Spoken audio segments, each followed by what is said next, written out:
The essential purpose of the 7 Habits of Highly Effective People is to learn how to lead your life in a truly effective way. To describe what the 7 Habits material is, let me share with you what it is not. It is not a quick fix program. It is not a program of the month. It is a process of personal and interpersonal growth and development that will require not only your continuing best efforts, but also your patience. As we all know, real growth and development cannot take place overnight. You must pay the price over an extended period of time to reap the benefits of these habits. Implementing the 7 habits will be an upward personal climb, like a journey up a steep mountain. It won't be easy. It will be a challenge. As you ascend the mountain, so to speak, with this 7 habits material, you'll become acutely aware of the loose gravel, the loose rocks in your life. You may slip occasionally, maybe even fall back a time or two. You will feel the gravity pull of old habits working against you. But I'll assure you, as you continue in your climb and endure in your efforts, you will begin to feel a level of exhilaration and of attaining entirely new heights in your life, higher and higher levels of effectiveness.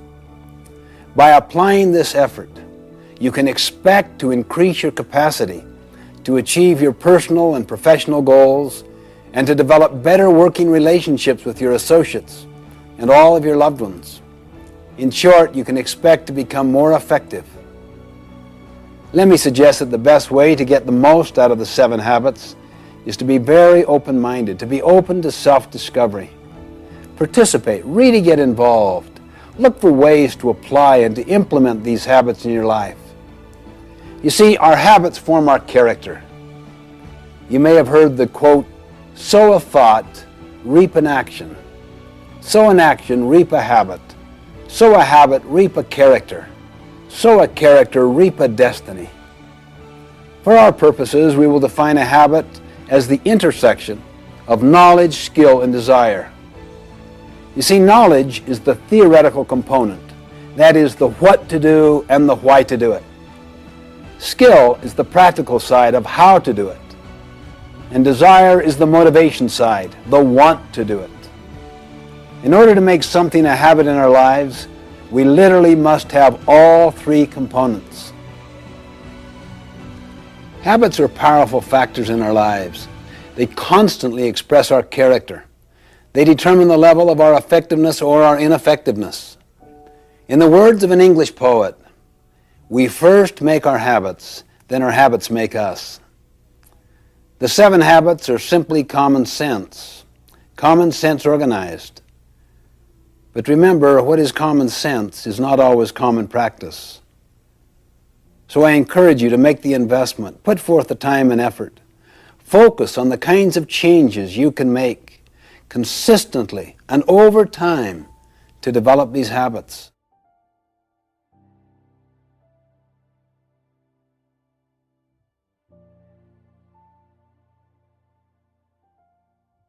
I wanted to study the success idea in America and how it evolved. So I got into the popular success literature going back for 200 years. This included many, many books, magazine articles, annotated bibliographies, summaries, reviews. I literally tapped into thousands and thousands of sources, either directly or indirectly. As I worked, I started to sense a pattern. As soon as I sensed this pattern, I looked for evidence of it, and the evidence was everywhere. The basic finding was this. For the first 150 years, almost the entire focus of the literature was on character, on principles, on what we might call the character ethic. Attributes such as integrity, fidelity, courage, compassion, contribution, responsibility, justice. These findings became the basis for writing the 7 Habits of Highly Effective People. And then, because of many, many societal forces, the emphasis gradually shifted in the early 1900s, particularly in the 20s and the 30s, away from the character ethic to what we might call the personality ethic, which focused more on techniques than on principles. You are probably familiar with many books that illustrate the literature of the personality ethic. They basically deal with how to take care of yourself, how to look good, how to dress in particular ways, how to create the right image. In other words, the personality ethic focuses on how to appear to be rather than on how to actually be. Many of these techniques have real merit. However, if they don't have their roots in the character ethic, if they don't have their roots in principles, they won't have the power to create enduring effectiveness. For example, what if people learn techniques of influencing others, but they're fundamentally duplicitous or deceitful in their character? What if they really wanted to use people to build their own economic success? They might develop smoothness in their relationships so that they can have their own personal ends achieved, money, fame, glory, whatever. They really couldn't care less about contribution or service, purpose, adding value, helping others. How much trust would you have in them? How willing would you be to follow them or to rely upon them when things get tough? You know, one time I had a student come to me and say, "How am I doing in your class?" I looked him in the eye and said, "You really know how you're doing, don't you? A lot better than I do. How are you doing?" And he kind of looked down squeamishly. "Well, not too good, I guess. I just had kind of a rough time lately, and maybe I haven't applied myself as much as I should have." You really came to find out how well you'd psyched me out, how well you'd psyched out the system, isn't that right? When in fact, you kind of know in your heart how you're doing. "Well, how am I doing?" he said. "How are you doing?" Let's focus on what's really happening, not on what's appearing to happen. You see, this whole personality ethic with its technique focus is like the tip of an iceberg. The tip, or that part which is seen on the surface by others. It's above the water. The character ethic is like the great mass of the iceberg under the water. People often do no work in the foundation where the great mass is, where the greatest long-term impact is. Too many people give all their energy and focus to the tip of the iceberg. That is, to learning techniques that others can see. You see this even in organizations, not just individuals. You see, programs change, practices change, principles do not change. If we help individuals and organizations to internalize principles, they will know how to adapt the practices to address specific situations. Let me emphasize that techniques have their place. They're very important. I really mean that. I mean, you want good human relations techniques, public relations techniques, communication techniques, management techniques. But when we use techniques to cover our own lack of character, they become manipulative. They undermine trust and confidence. You see, what we really need is the character ethic. And that's essentially what the 7 Habits is about. This material is based on an inside-out approach, meaning we give our first energies to our own character development before we focus on techniques or how to be more effective with others. Gandhi beautifully demonstrated this principle once. A mother came to him and said, "Would you help my child reduce the amount of sugar he is eating?" Gandhi paused, thought, and answered, "Well, talk to me in a week." A week later, the mother asked him again, and he talked to the boy, and the boy agreed. And the mother said, "Why didn't you talk with him last week?" Gandhi smiled and said, "You don't understand. Last week, I too was eating sugar." Unless we work on our character, we will not develop trustworthiness. And trustworthiness is built by the combination of both character and competency. We could have all of the ability in the world, But if we don't have the basic character to be reliable, to take responsibility, others will soon learn to distrust us. They're fearing that we're just trying to meet our own ends, perhaps at their expense. In my opinion, unless we return to the character ethic, we won't have the basic foundation of trustworthiness. That's what leads to trust, which is needed to build effective interpersonal relationships. In the final analysis, what we are communicates far more eloquently than anything we say or do. I love the quote of Henry David Thoreau: "For every 1,000 hacking at the leaves of evil, there is one striking at the root." In other words, let's work primarily on the roots to begin with and build a foundation of trustworthiness. This is one of the key areas of focus in the 7 habits, to build character and competence, and to restore trustworthiness and trust in our lives, in the lives of our families, our organizations. Trust and trustworthiness really are the basis of personal and interpersonal leadership. It's the foundation of all true effectiveness.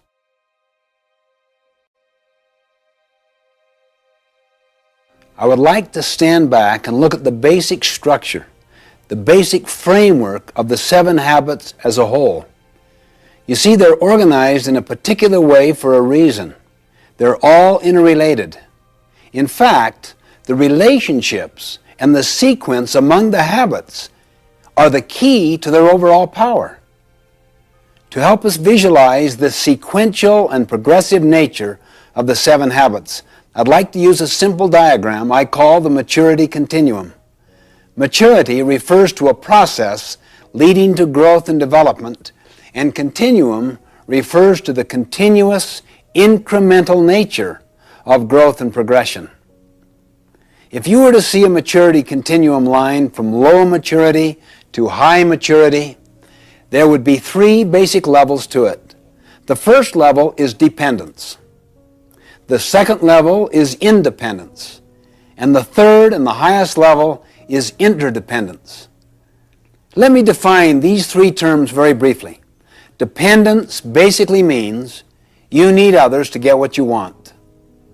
You see, all of us began life as an infant, dependent on others for nurturing and sustenance.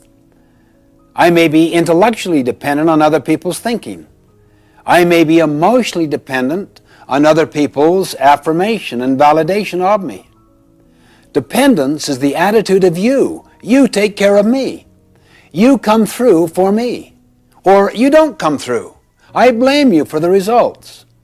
Independence basically means you are pretty much free from the external influence, the control, and the support of others. You think, you act for yourself. You're validated from within.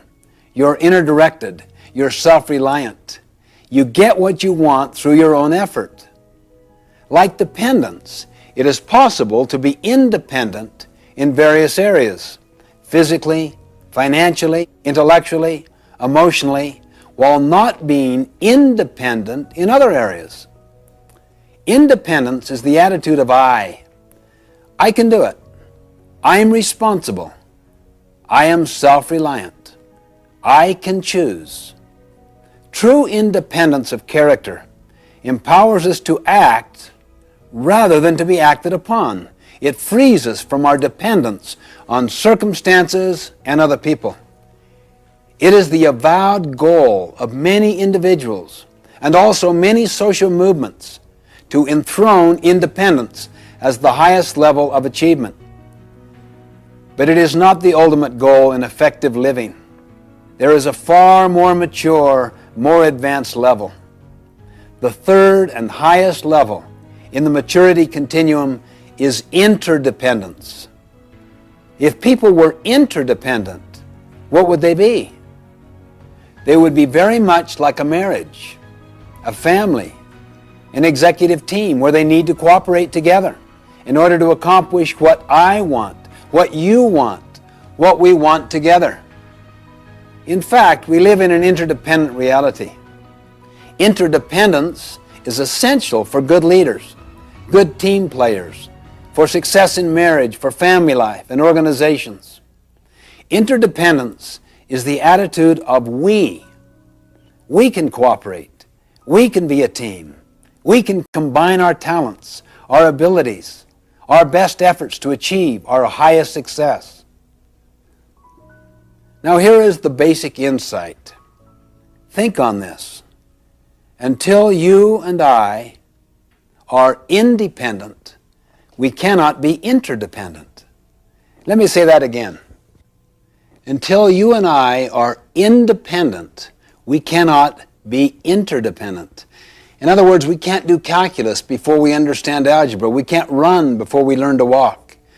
We neither can learn to work cooperatively with other people if we don't have internal self-mastery. That's why the first three habits, be proactive, begin with the end in mind, and put first things first, deal with self-mastery, self-control, self-dominion. They form the deepest part of our character. They constitute what I call the private victory, the victory over self. You see, private victories must precede public victories. To lead others effectively, we first must be able to lead ourselves effectively. For example, when I make a commitment to get up early and exercise, and I literally carry it out, I feel better. I feel better about myself. I have greater emotional strength. I have better physical energy. You see what that means? A private victory. As a result, I do better in all my relationships with others. That's the public victory. However, have you ever noticed the tendency to be irritable with others after failing to keep a commitment to yourself? I know, speaking for myself, I can usually trace my weaknesses, my failures in dealing with others to some flaw, some failure to win my own private victory. These first three habits lead us from dependence to independence. Then once people have control over themselves and have a measure of independence, they're ready to deal with the next three habits. Think win-win. Seek first to understand, then to be understood, and synergize, all of which helps us in our relationships with others, enabling us to be successful with people. Habits 4, 5, and 6 develop what I call the public victory, effectiveness with others. It's based on teamwork, on cooperation, and communication. Habits 4, 5, and 6 utilize our personality. They're more skill-based, and they lead us from independence to interdependence. That is the attitude of we, where we cooperate to accomplish desired results. Then habit 7, sharpen the saw, is the habit of renewal, of regular, balanced renewal in all of the dimensions of our life. It surrounds and encompasses all of the other habits. It is the habit of continuous improvement that creates an upward spiral of growth and development. Now, interdependence is a choice that only independent people can make. For instance, let's say you're my supervisor and I'm very dependent upon your opinion of me. I'm also dependent financially and intellectually upon you. But let's say you have some blind spots in your performance and you really need feedback. I'm aware of your blind spots. I also have enough skill to give you feedback. But would I do it? I wouldn't. I'm too dependent upon you. I'm too angry at you. I'm mad because those blind spots hurt me. I have what's often called a love-hate relationship. You see, the person you're dependent upon also controls you. If you don't get what you want, it makes you mad. So I wouldn't possibly give you honest feedback. I don't want to rupture my relationship with you. So what do? I talk to others, and then they share their experiences, and they validate me, and we badmouth you. We're simply not interdependent. If I were truly interdependent, that means if I'm first of all independent, I could go to you and I could say, could we have a visit? I would like to share some of my concerns. But if you were dependent yourself and used to borrowing strength from your position power, you might try to intimidate me. You might say, well, what is it, Stephen? Let's get to it right now. What are your concerns? On the other hand, if I'm emotionally and intellectually independent from you, I could be courageous and kind at the same time. I'm patient. I don't give up, but I don't give in. I could say, we need a little more time where we're not going to be interrupted. Let's do it at our mutual convenience. You would sense that you're dealing with a person of integrity, of power, of strength, of courage. You would also know from my professional development opportunities and the way I have exercised them, I've got about 10 other jobs I could go to at any time. You probably also know I'm the only one in your crew that isn't bad-mouthing you. I have no need to badmouth. I have no energy around your weaknesses. I don't want to do something to hurt you. I want to do something to help you, to overcome your weaknesses, or perhaps help you compensate for the deficiency in some way. So I'm most positive person on your entire team. I'm almost indispensable to you. Now the first 3 habits develop that kind of strength, courage, and capacity. The next 3 habits help me know how to work effectively with you so that my strength does not intimidate you. I can empathize with you. I can read the needs of the situation and figure out the best way to make the presentation so that the two of us can cooperate together and solve the problem. You would see me as the best source of problem solving on your entire team. Interdependence is where real freedom is. That's where excitement is. That's where adventure is. Their very best comes to the fore. That's the maturity continuum, the adventure of building powerful, interdependent relationships, interdependent teams.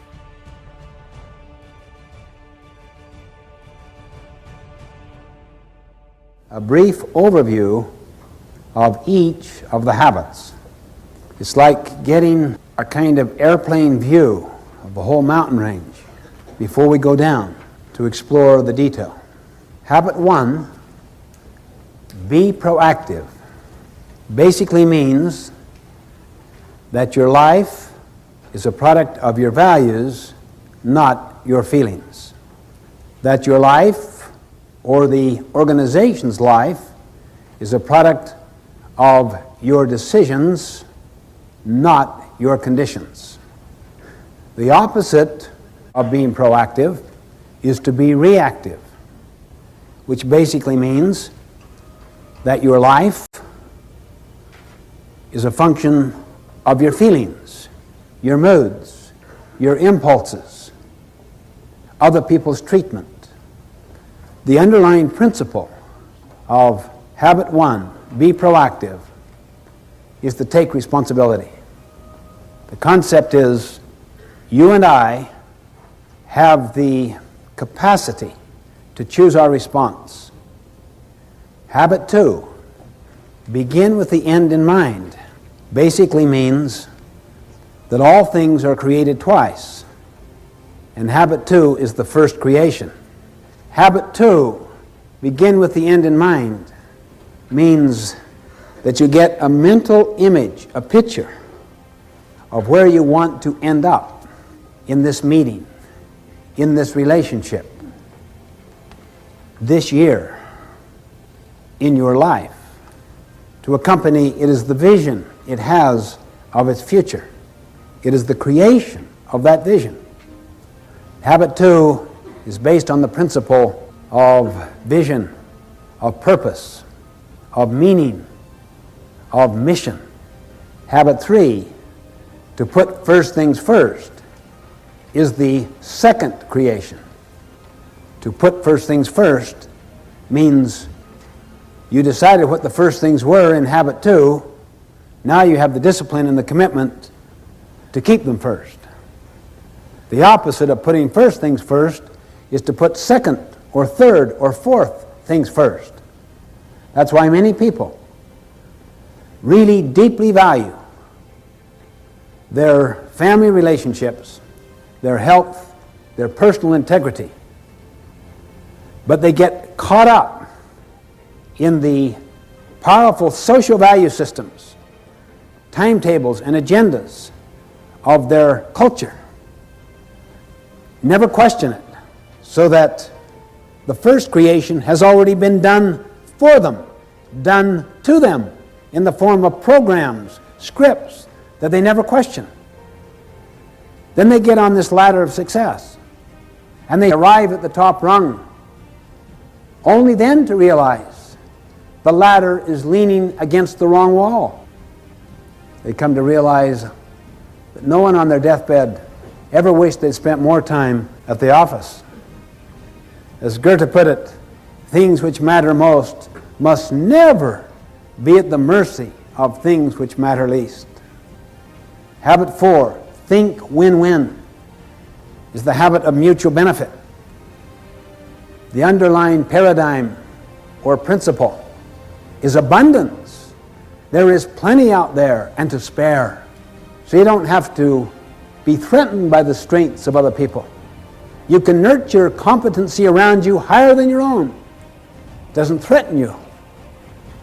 You can share knowledge.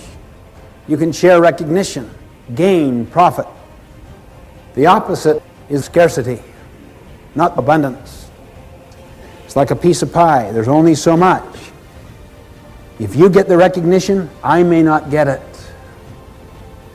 If I share gain or profit with you, we will have less. Habit 4, to think win-win, comes from the principle of abundance, not scarcity, meaning the pie gets larger and larger and larger. Habit 5, seek first to understand, then to be understood, is the habit of empathic communication, meaning you always seek to understand first. The teacher diagnoses, pre-assesses before teaching. The doctor diagnoses before prescribing. The attorney does discovery before developing his or her own case or brief. Understand first before you seek to be understood, before you seek to contribute, before you take action, before you have the basis for judgment. Habit 6, synergize, is the habit of creative cooperation, seeking to understand. We create something that was not there before. That takes high levels of cooperation. The principle behind habit 6 is the principle that 1 plus 1 can equal 3, 4, 10, 20, 1,000.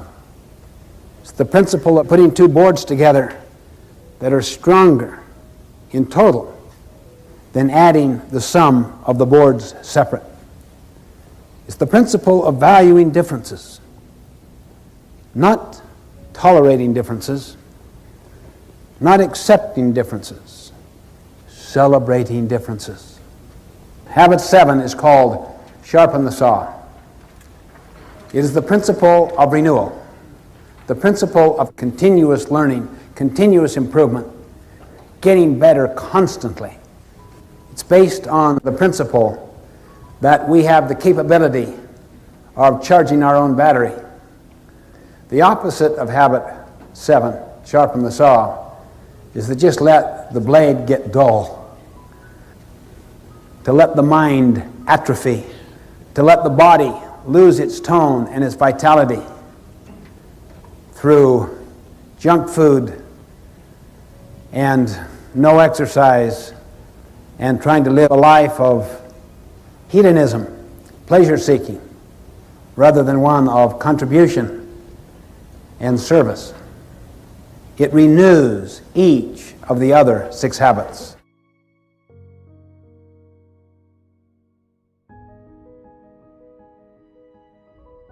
The 3-person process is this.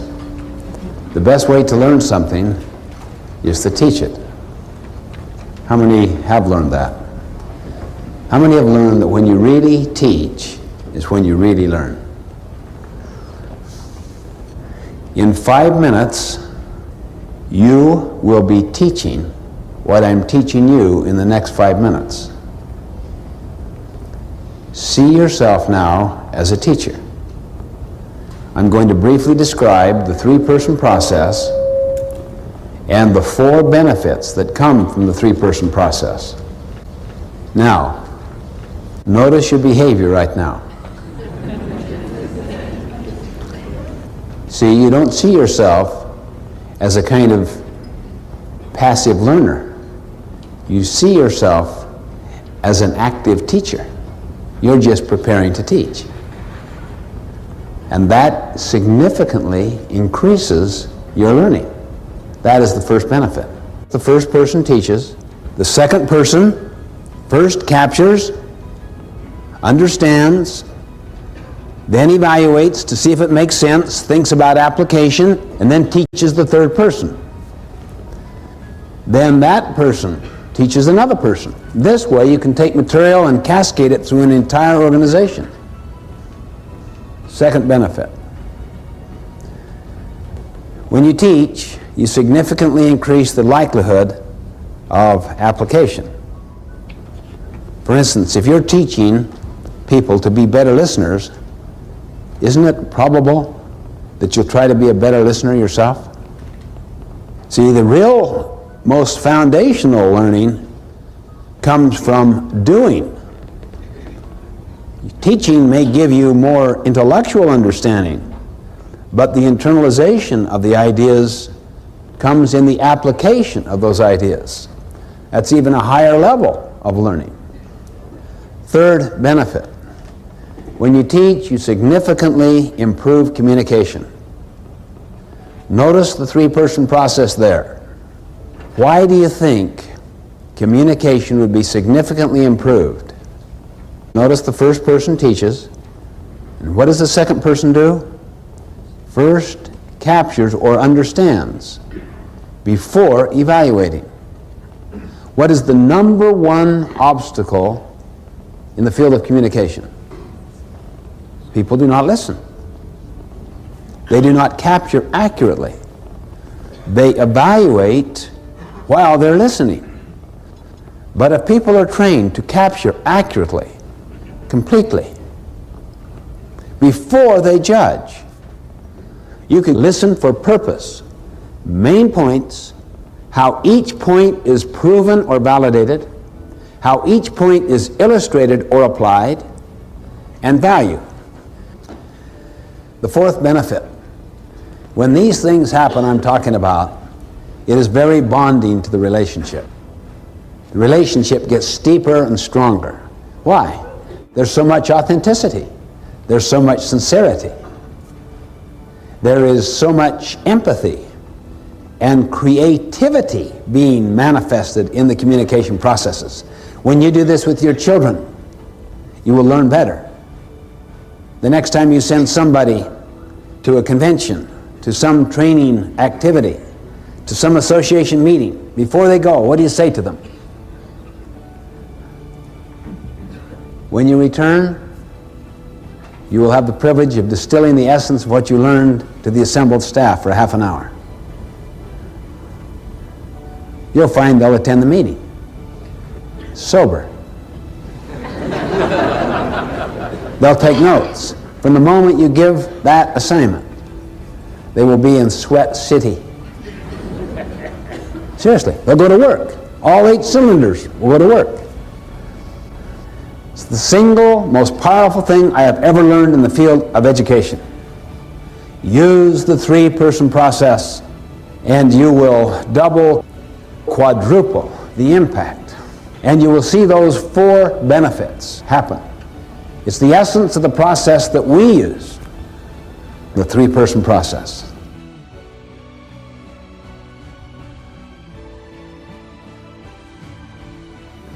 We have to realize that it is all based upon principles, upon natural laws.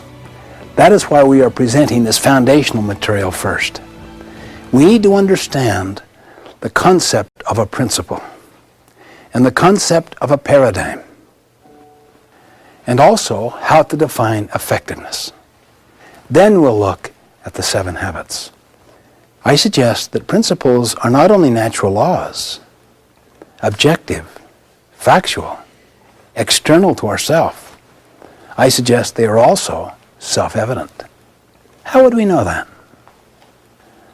We have found that if you can get enough people interacting freely and synergistically who are informed, all the value systems are the same.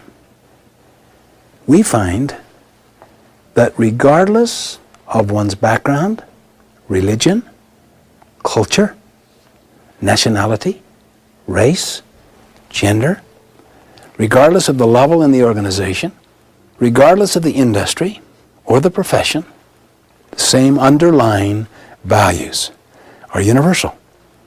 They represent what we could call principles. There is consensus that surrounds them, such as integrity, service, contribution, the growth and development of people, kindness, how you treat people, dignity, fairness. These are universals. Every one of the habits represents a principle, a fundamental natural law that is self-evident. Now, let me just give an illustration of the difference between a social value and principles. It was a dark and stormy night. Captain, Captain, Captain, wake up. What is it? Sorry to awaken you, sir, but we have a serious problem. And we've tried to solve it and can't. What's the problem? There's a ship in our sea lane about 20 miles away that refuses to move. What do you mean they refuse? Just tell them to move. We have, sir. That's the problem. They won't respond. I'll tell them. The signal goes out. Move starboard 20 degrees. The signal comes back. Move starboard 20 degrees yourself. What arrogance. Who is this guy? He doesn't know who I am. Let him know a captain is giving the command. The signal goes out. This is Captain Horatio Hornblower, the 16th. Move starboard 20 degrees at once. The signal comes back. This is Seaman Carl Jones, the 3rd.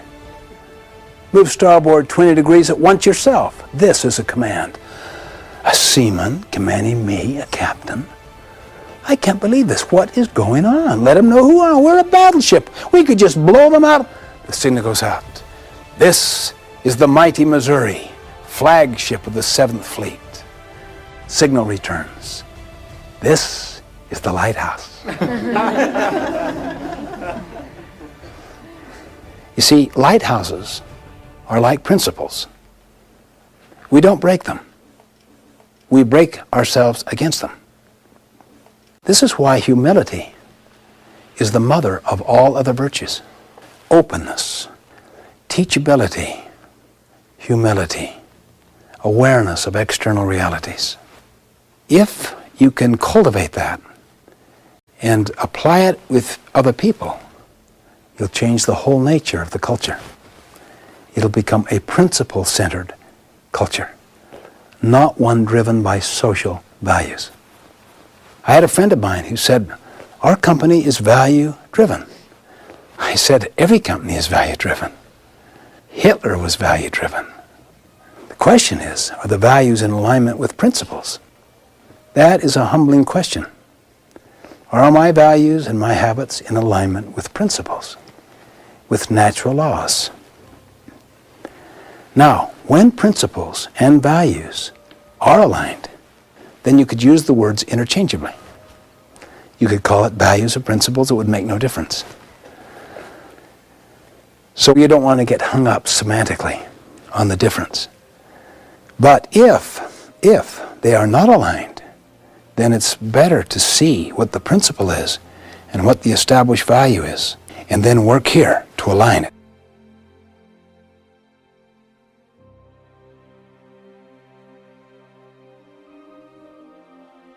The law of gravity. Gradually, the whole world has come to accept that. The apple falling out of the tree and hitting the scientist's head. Simple observation. The law of gravity governs. What if you had a legislature trying to repeal the law of gravity? A principle is the actual reality, like the law of gravity, the way things are. How many here, when you were in school, did a lot of cramming? Be honest now. How many got really good at it? How many here have ever worked on a farm? Ever cram on the farm? I don't mean just work hard at the end to bring in the harvest. I mean forget to plant in the spring, flake off all summer, and then really work hard in the end to bring in the harvest. Well, it's patently foolish. We know that. Why? Because a farm is a natural system and is governed by what? Principles or social values? Principles. What about the development of our mind? What would you say? Social values or principles? The development of the mind, not the getting of a degree. You can't fake it. The development of the mind is based on principles, the law of the harvest, not on social values, however popular. What about the body? What would you say? Social values or principles? Our health, physical, mental, spiritual, emotional, is governed by the law of the harvest, by principles, not by social values.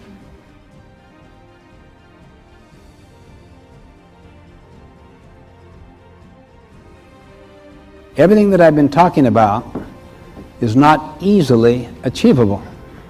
It takes continuous effort. You can't fake, for instance, the ability to do 20 push-ups. You can't fake it. You have to pay the price. Next time I come back, he literally, I'm convinced, could do 25, even 50. But he'd have to pay a price to do it. It stirs up an awareness that we're dealing with realities out there, particularly principles that ultimately will govern. We are not in control. See, the traditional concept is get in control. We are not in control. Principles control. We control our actions, but the consequences that flow from those actions are controlled by principles. As Abraham Lincoln once put it, people will pass away, but principles never will. They endure. This is why we believe so much in the Eastern statement. Give a man a fish, you feed him for the day. Teach him how to fish, you feed him for a lifetime. See, even though you may teach someone a practice, always try to teach the principle which underlies it, because the situation may change and the practice no longer applies. The principle will be constant. Principles are universal natural laws, self-evident, self-validating. They govern. Ultimately, values don't govern. Principles ultimately govern.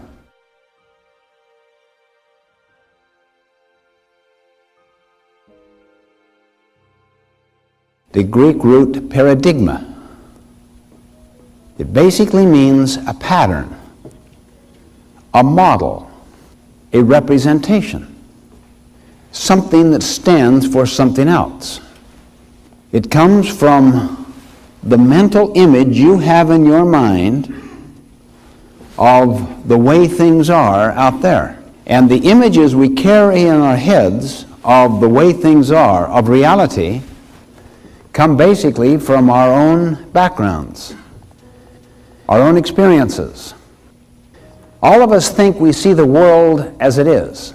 In fact, we see the world as we are.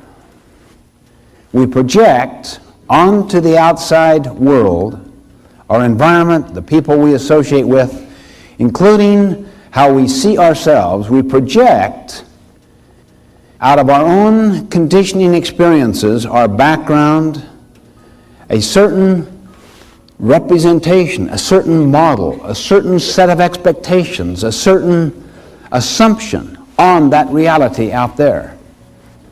And we think that's the way it is. I might describe myself or you or a situation as if I am describing it as it is. In fact, I am describing myself, that is, my perceptions, my frame of reference, my worldview, my value system, my autobiography. And I'm projecting it upon the outside. You see, a paradigm is the map you have in your mind. Once you have an accurate map, then your behavior and your attitude matter. See, what we call maps are usually assumptions of the way things are. Assumptions of the way things are represent just, that's what reality is. You don't question that. I remember I was giving a speech a little while back, and there was someone on the front row just constantly talking to another person.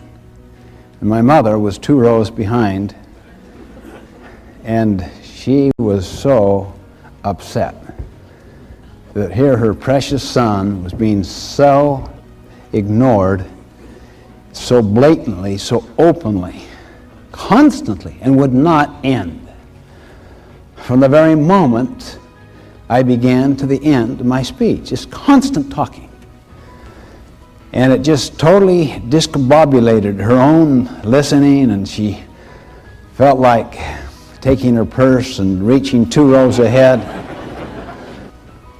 Anyway, she went up afterwards to the person that was running the conference, and did you see that? Did you see what was happening? Can you believe that right there on the front row that... Yeah, I know. She's Korean. That's her translator.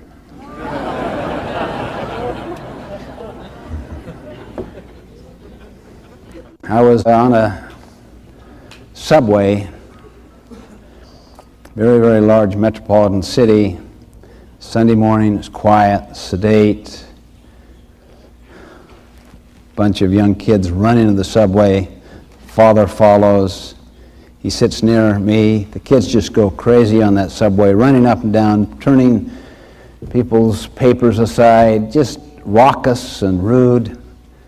I'm sitting there, oh, I can't believe this. He does nothing. I look at my attitude, see? Attitude, you try to control.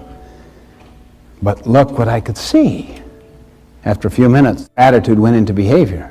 Sir, do you think you could control your children a little? They're very upsetting to people. Oh, yeah. He lifted his head as if to come to an awareness of what was happening. Yeah. I don't know. I just guess I should. We just left the hospital. Their mother died just about an hour ago, and I guess they don't know how to take it, and frankly, I don't either. Imagine the paradigm shift that took place there. Imagine now what the attitude and the behavior would be based upon that paradigm. Can you see why paradigms are deeper than attitude or behavior? And you know, even though we're talking here in personal and interpersonal ways, the same thing takes place throughout our whole society. Thomas Kuhn, in his brilliant book, The Structure of Scientific Revolutions, points out so powerfully and consistently all the significant breakthroughs were breakwiths, old ways of thinking. Einstein, who rewrote physics, he made this brilliant statement: these significant problems we face cannot be solved at the same level of thinking we were at when we created them. You see, it causes us to be reflective and introspective, to explore our own paradigms. Most people focus upon behavior and upon attitude. And both of those are, of course, very important. But far more fundamental than either behavior or attitude is a paradigm.